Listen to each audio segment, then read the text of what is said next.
You're listening to The Rant. Please go away. Let me sleep for the love of God. I am Kamala Harris. My pronouns are she and her. I am a woman sitting at the table wearing a blue suit. You're listening. So the best way to get something done, if it holds near and dear to you that you like to be able to, anyway. You fucking crazy, man. You sound insane. Do you realize that? To the Rant. I speak jive. Oh, good. I've been saying it. I've been saying it for 10 damn years. Ain't I been saying it, Miguel? Huh? I've been saying it. You're listening to The Rant with David King.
Welcome to The Rant. I am your host, David King, on this November 30th. It is good to be here with you today.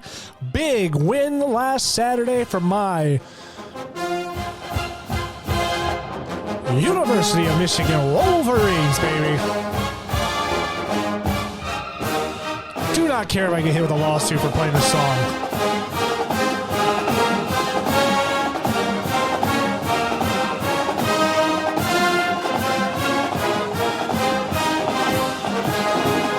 Oh, man. Let me tell you, baby. Oh. Hey, Ohio State. You get nothing. You lose. Good day, sir. Yes. Ohio State drops out of the top four after a tremendous loss, a beatdown, a scorcher of a game. Michigan laying it on, just absolutely runs a clinic in the toilet bowl, otherwise known as the Horseshoe, in Ohio. What a game that was. I mean, you want to talk about emotions. It starts with Michigan struggling in the beginning, and I went into this game thinking to myself, I said, you know what? I don't know. If you asked me in the first week of October when Michigan was 100% healthy, I was confident Michigan could compete with Ohio State. Michigan went into that game beaten, broken up, not 100% healthy, down their best running back, which was Blake Corum, number 2, down some key defensive linemen that were great at the pass rush. We have not really seen J.J. McCarthy throw the ball a lot, at least enough to be confident. He does throw the pitch and catch fine, but the deep ball we weren't too sure about. In this game, we knew it was going to come down on his shoulders, and it was playing out in that first quarter. I was like, oh boy, not looking good. Ohio State's doing everything right. Michigan just could not seem to get any kind of offensive momentum going. But I said it. I was screaming it. And I know they saw it too, but I was screaming it. I was like, the Ohio State does not respect our pass game. They had every player sucked up into that line. There was no safeties in the backfield. They were all on that line. And it played out exactly the way you'd expect. Michigan runs the ball, they could stop it. Why? Because they had the line stacked up, but they didn't respect the pass game. They had everyone set up to stop the run. Well, guess what that did for Michigan? That allowed some huge pass plays for Michigan, which would lead to touchdowns. And here's the beauty of it, because this is what I say. If the defense is not going to let you run the football, they're going to stack the line. They're not going to let you get by. You're going to have to throw it. You got to throw the ball so that way so that defense will start to back up a little bit, which is what we started to see in the third quarter, fourth quarter for sure. Braylon Edwards, which by the way, I wasn't even sure he was going to play this game because he was hurt too. He has a broken hand. His dominant hand, his right hand, the one he carries the ball with, is broken, wrapped up in a cast in this game. That's a huge deal for a running back. He has to have good ball control. Also, too, Braylon Edwards is a fantastic receiver. He's really great about running an outside route, getting outside on the edge, and allowing JJ to throw him a quick pass that's usually good for 8 to 10 yards and sometimes even more. So him not being able to catch the ball was a huge factor as well. But JJ found success in his pass game in the second half of the game. Really opened it up. And so you start to see Ohio State kind of back off, but they're not backing off probably enough. But Edwards was able to make some huge running plays. He ran the ball down for a touchdown 2 times and just led to a huge blowout. Ohio State had no answer for Michigan's offense, and it was an offense that was not even 100%. So, yes, Ohio State. And because you've lost the game, you're now at 5th. You are outside the playoffs. You get nothing. You lose. Good day, sir. I will play that again. I don't care. I am excited. I started off thinking, oh no. And I finished screaming, chanting the fight song, jumping up and down. We just thrashed them. And it's absolutely beautiful too, because that same night on Twitter, the trending hashtag for Ohio State was fire Coach Ryan Day. It's absolutely hilarious. You know, all credit to Coach Ryan Day. This guy's 45 and 2 overall in his time of being at Ohio State. The guy has 2 losses, and they're to Michigan this year and last year. I mean, there are so many programs. There are so many programs out there that would love to have that sort of record. And here's the fans, they're calling for his head. And look, I understand. I'm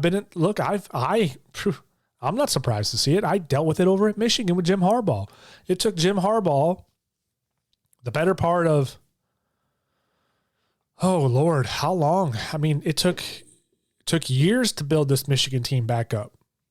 We had no idea just how big of a dumpster fire Michigan really was after the Rich Rod era.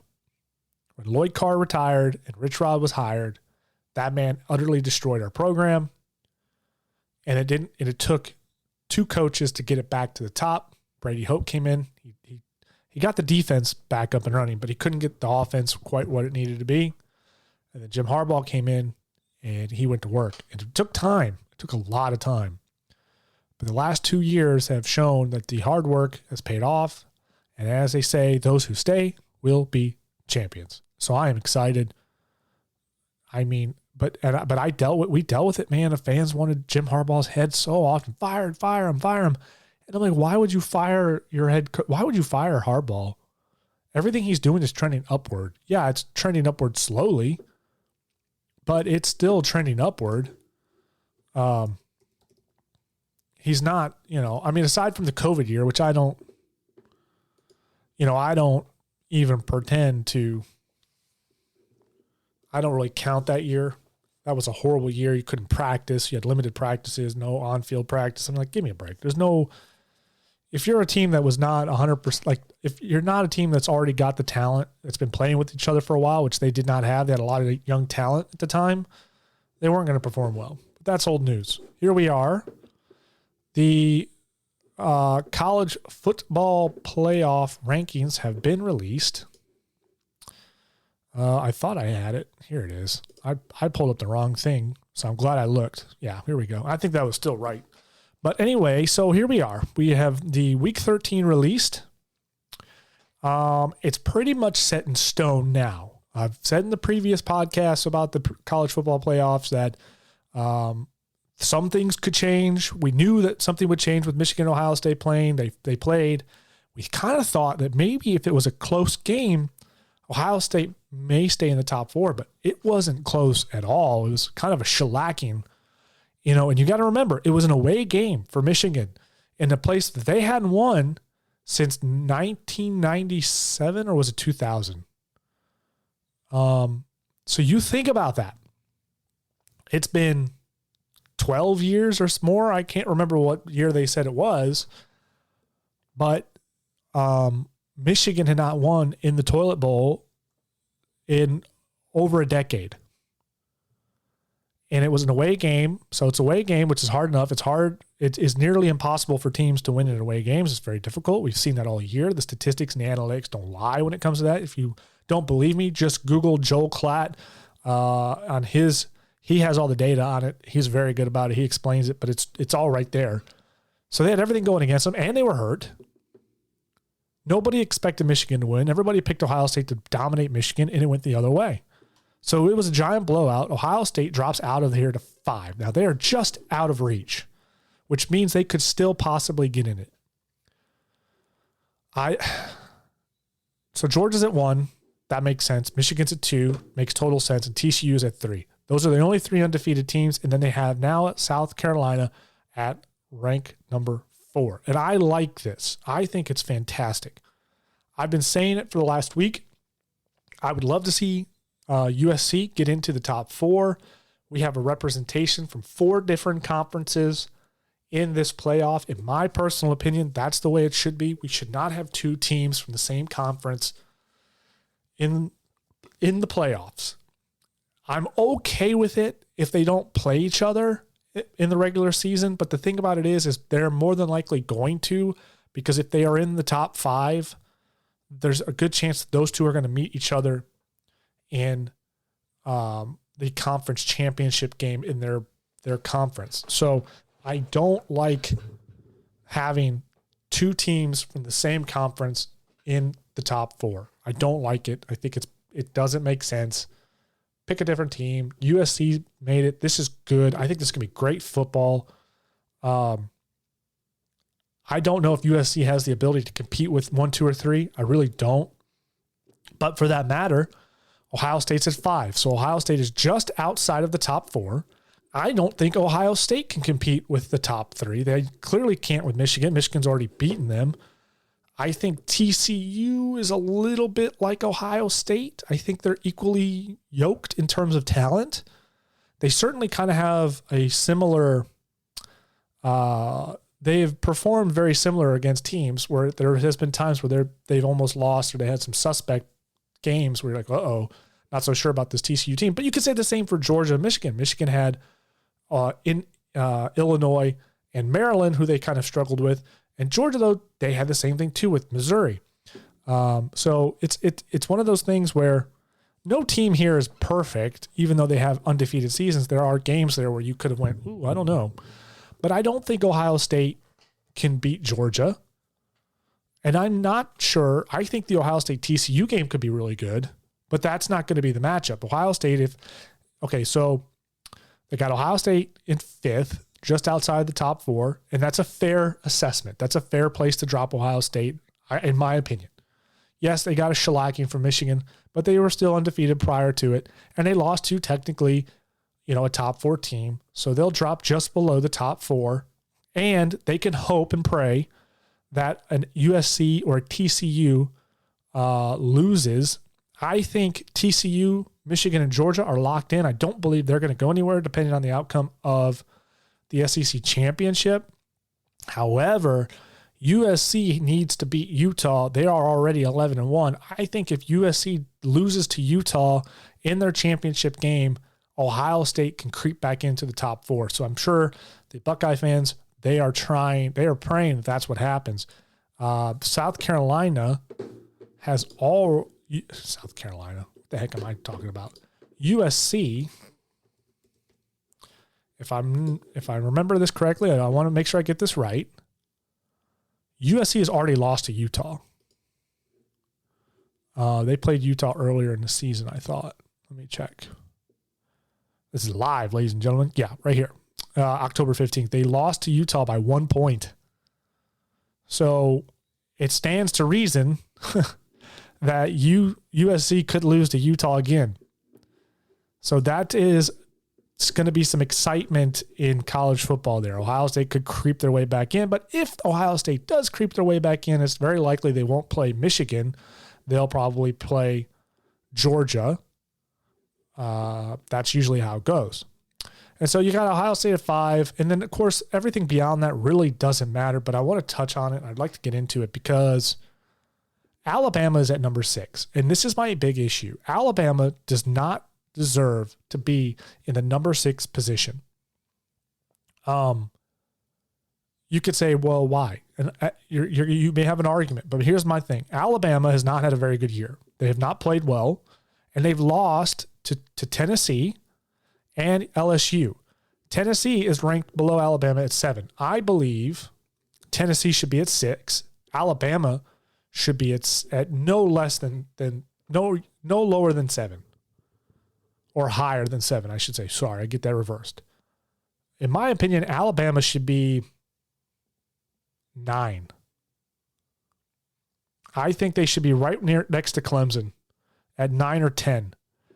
I think LSU and Tennessee should be 7 and 8. You could put Penn State there at 9 if you really wanted to. It doesn't, again, none of this really matters. I understand none of these teams are getting into the playoff. But Alabama, it's just it just goes to show the obvious bias. Alabama lost to Tennessee. Alabama lost to LSU. And Tennessee and LSU both lost to underrated teams. South Carolina. Which, by the way, look out for South Carolina next year. I think they ended up being 19th ranked this year. I suspect South Carolina is going to be top 10, probably 12. I suspect South Carolina will be 10-2 next year. I think they're going to have a great season. They certainly finished strong. I think if they can capitalize on that and keep that moving forward, they're going to be a trap team to the SEC next year for sure. I think they already kind of were now. I think it's going to be even worse next year. But LSU beat Alabama. Tennessee beat Alabama. Tennessee and LSU lost to lesser teams. What does that say about Alabama? In my opinion, that is an indictment on their program. Their program should not be above Tennessee and LSU. It should be below it. I understand. I don't understand it. I don't know why Alabama goes to 6th and Tennessee's at 7. Why is Tennessee ranked below Alabama? Tennessee beat Alabama. So these rankings are bullshit, for the lack of a better word.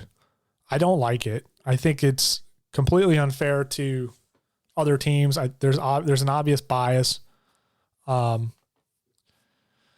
It's weird to me that Washington's 10-2 and they're ranked 12 below Utah and Kansas State. I guess you could make the argument of who they lost to, but still, nonetheless, this whole Alabama at 6 thing just irks me so bad. They find a way to get Alabama in the picture every year, even when Alabama has a horrible season. I understand all the history with Alabama, Nick Saban, the wins and everything else. We're not talking about that. We're talking about this year. That stuff's old news. You could certainly, you can kind of take that into account. When you're doing this, that's fine, but it shouldn't be something that is overwhelmingly taken into account because, again, that's old news. We want to see what Alabama's doing this year, and Alabama has struggled. They struggled against Texas. They lost to Tennessee and LSU. They've struggled against other teams. It's very likely that Alabama could have been 9-3 or even worse. That's not to say Alabama's never going to be great again. They might, but they're not great this year. They're not ranked 6th. And I know it means nothing because we're pretty much locked in at this point. But who's to say if TCU doesn't lose their conference championship, if TCU loses their conference championship game in South Carolina, or excuse me, Southern California, USC loses their conference championship game, what if those two teams drop out and Ohio State and Alabama find their way in? Now we're dealing with some shadiness, in my opinion. I personally don't think Georgia, Michigan, TCU should fall out of the top 4. They're 12-0. These conference championship games should not have as much of an effect on them because they're 12-0. Now, if they were 11-1, I can understand that, right? Now you can make the argument. But so USC is the only one that's like, yeah, you're 11-1, you lost to Utah. You're going to play Utah again, you get a second chance. You better win. And I'm praying they do because, honestly, I don't want Ohio State to sneak their way back into the top 4. I don't think they deserve to be in there. I don't want two teams from the same conference in here. I just don't. I would really love to see USC, TCU, Michigan, Georgia. I think that's a great top 4. Now, can any of these teams? Now let's talk about Georgia because can any of these teams compete against Georgia? The answer to that question is no. I don't think anyone outside of Michigan can compete with Georgia. And I'm not saying that because I'm biased. I truly believe Michigan is one of the best teams in the nation right now. They've proved it. And I think they've really proved it. Yes, they proved it last Saturday against Ohio State. A beaten up Michigan, dominated in Columbus. That shows you the tenacity of the team, shows the depth, shows the ability and resolve and the way they can come together and play. And they were certainly the underdogs. They were underdogged. They were fighting from behind for about half the game. And so for them to rally back and not only rally, but put up 28-3 in the second half, that's pretty impressive. So Michigan is definitely a great football team. Are they good enough to beat Georgia? I don't know. But I do think they're better suited to compete with Georgia this year than they were last year. I don't see it being a blowout like it was last year. Although, you never know. Georgia's just one of those teams, man. I truly believe Georgia is in the moment right now where they could be the next Alabama in terms of the dynasty. I think Kirby Smart has himself set up for success. That team, Georgia recruits well. They get most of their recruits out of their own state. They just breed football players down here in the state. I believe this is a moment where we're going to find out. Is Georgia going to be like Alabama when Alabama was great? Are they going to dominate this game? Are they going to dominate over USC in the playoffs? And are they going to beat whoever they play, TCU or Michigan, in the finals? We know Georgia's going to I know it. They just are. Unless something like catastrophic happens. I just don't see them losing to USC. And if USC falls out and Ohio State goes up, I definitely don't see them losing to Ohio State. So, this is that moment. I believe Georgia's at the top of their apex. Here's the question. I think they hit the top of that apex last year. A lot of people are saying this is not as good of a Georgia team as it was last year. Maybe, maybe not. We don't know. They haven't really been tested all too well, and they've struggled. The only game they really struggled against was Mizzou, as far as I can remember. So they don't have a lot of tests. Now, we'll find out a little more information, I think, this Saturday against LSU, because I still think LSU is a very good program. Even though they went 9-3, they're 14th ranked. They lost to they lost to South Carolina. South Carolina is a trap team. South Carolina is better than people think. I'm telling you, South Carolina is going to be even better next year. LSU might be the actual first test for Georgia, because I don't think LSU is a bad program. I think much of the teams that Georgia's played this year have been pretty subpar, lackluster teams that have not performed well. Tennessee was the one that we all kind of thought, this might be the game. This may be the game where Georgia could lose, right? And they came out and just dominated Tennessee. Just dominated them, made them look terrible. The only game that was really close was the Missouri-Georgia game. Now, you could make the argument when they played Kent State, that was 39-22. That's a little bit interesting. Florida, 42-20, that's pretty run-of-the-mill. Again, like everything has just been one big giant blowout. So although here it is. This is the other one. I'm sorry, guys. I'm sure someone was yelling at the top of their lungs, Kentucky. Yes, they barely beat Kentucky. again, that was that weird weekend. That was the same weekend with Michigan, Illinois, and a few other major programs that struggled. TCU barely won. Georgia barely won. Michigan barely won. I think LSU ended up losing. I think that was the weekend LSU lost. So there's a lot of mix-up there. So Georgia is suspect. I'm going to say it in terms of not like, oh, they're bad and we just need to wait to find out. I'm saying that Georgia really has not been tested this year, and they do have 2 games, just like Michigan, where they struggled. So it's hard to say how good Georgia really is this year. We don't know, but I do believe they are at the point where it's like, which way are you going? Are you hitting the apex and dropping back down, or are you hitting the apex and is it going to be a flat line like Alabama was when Nick Saban took over? Because they just kept winning in Alabama. You know, it's not an arch for Alabama. It's literally just a chart that keeps going up and then just either levels off or goes back up again. So what's Georgia going to do? And I think this year's going to be the tall tale sign for that. Because I think if they lose this year and they don't win a national championship, it's likely that they may not become that dynasty that Alabama was. We don't know. But again, Georgia's a fantastic football team. Nothing to take away from them. And anyone who's going to have to play them in the next 2 games, or they need to be ready. And Michigan needs to be ready. Don't repeat last year. Last year was an embarrassment. But that's the way it goes.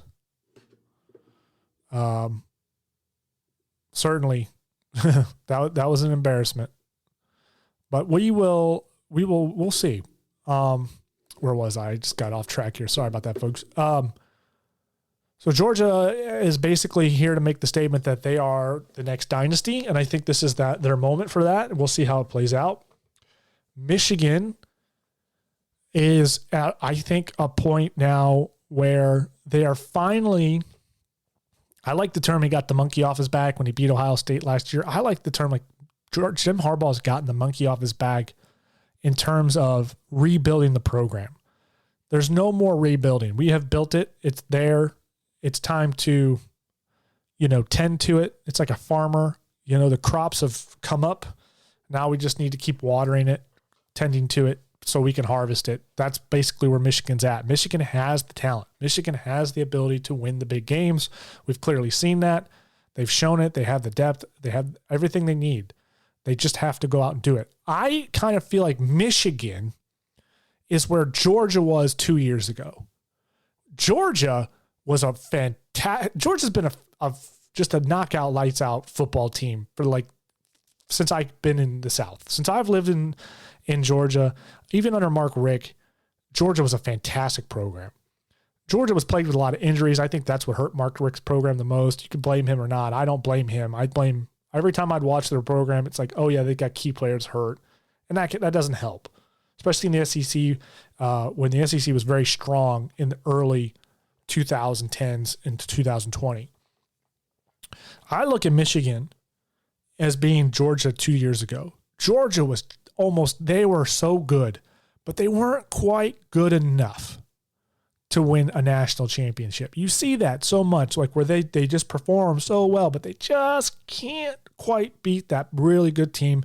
Could have been Clemson at the time, or Alabama, LSU.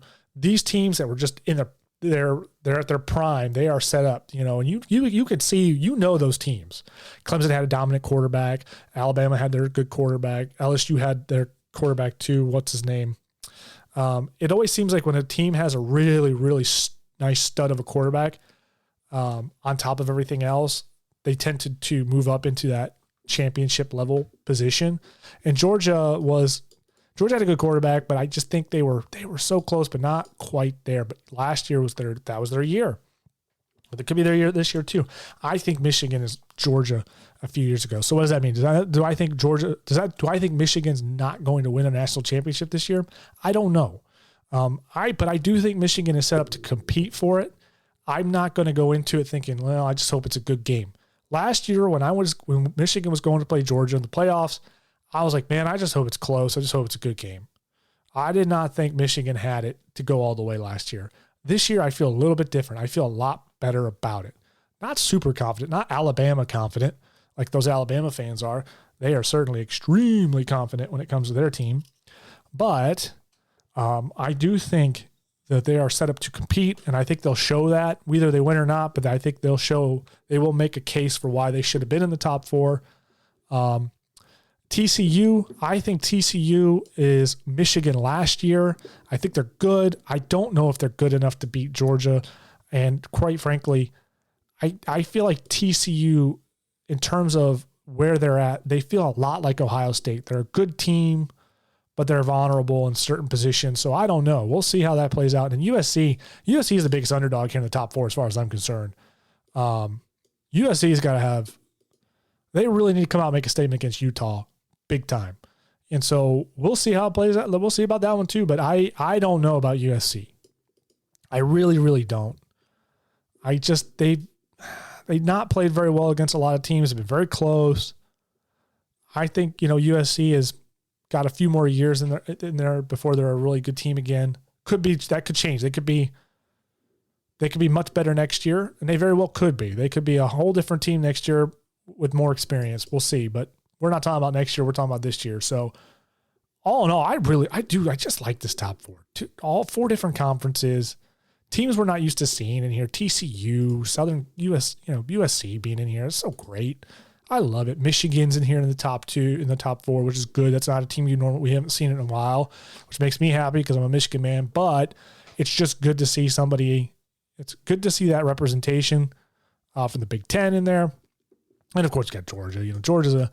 I'd rather have Georgia in the top. I'd rather have Georgia number 1 in the top 4 and have Alabama out any day of the week. I'd rather have Georgia in a contention for a championship and have Alabama sitting out, because the problem is with Alabama, and I'm sorry, Alabama fans, you might hate it and you might get mad at me for saying this, but the reality is I get it. Alabama's a dynasty. Nick Saban's one of the greatest college football coaches to ever live. Nobody's going to argue that.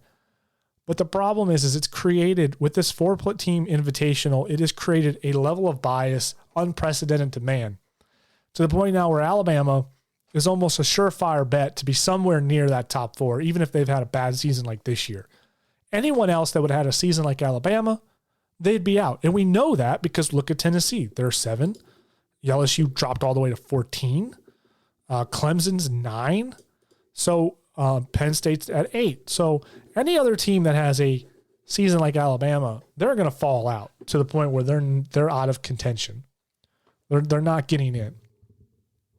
But on the other hand, with Alabama, they can have a crappy season and they can be literally just outside, waiting for someone like TCU or USC to screw up so they can jump back into that top 4.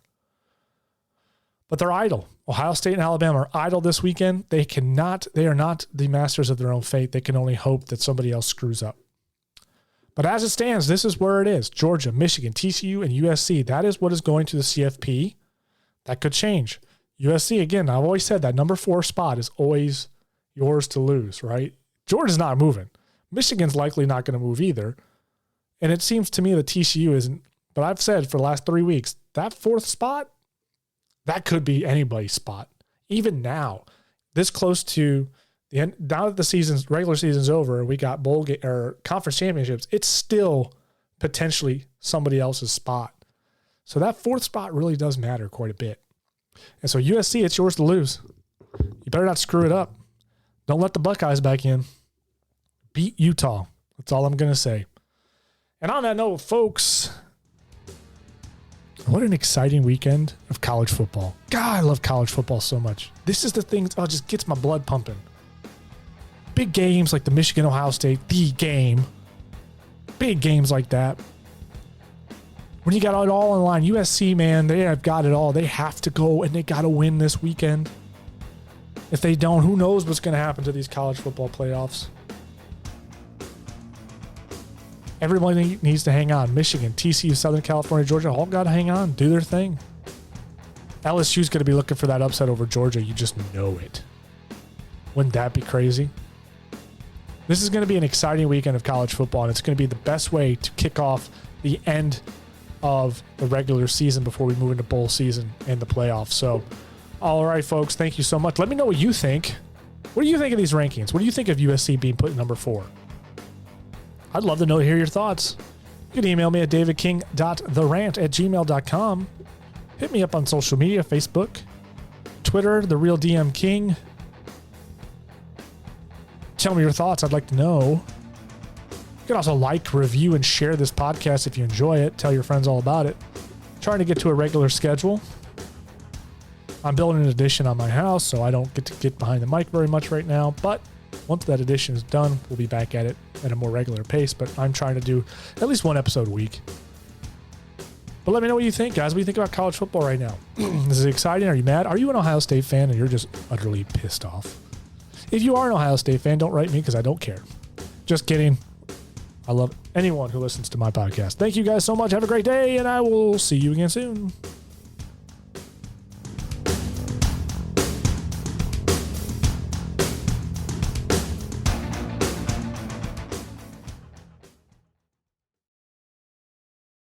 Emotional damage.